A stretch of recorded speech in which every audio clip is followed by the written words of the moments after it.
Ating balikan ang balita tungkol sa buy-bust operation na nauwi sa hostage-taking sa Cavite.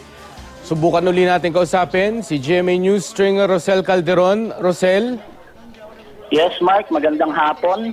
Magandang hapon. Kamusta na yung munang hinostage niya na live-in partner? Kamusta na siya ngayon?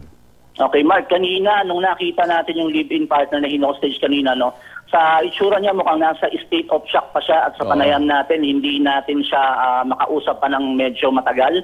At yung mga sagot niya, manaka-naka lamang, at sinasabi niya paulit-ulit, puro no comment lang muna siya sa nangyari kanina. Ito si Jervy Jordan, naaarestuhin. Nasaan siya? Nakakulong na siya ngayon, I suppose? Yes, Mark.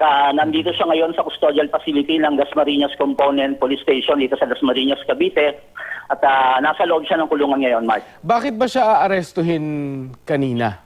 Ano ba ang kaso niya?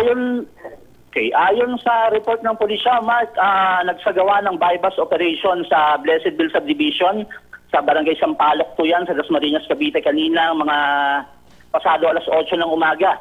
At ayon sa report ng pulisya, matapos yung isinagawang buy-bust operation, naramdaman itong suspect na arestuhin siya ng mga operatiba. Kaya naman ang ginawa nito, Mark, ay nagtatakbo.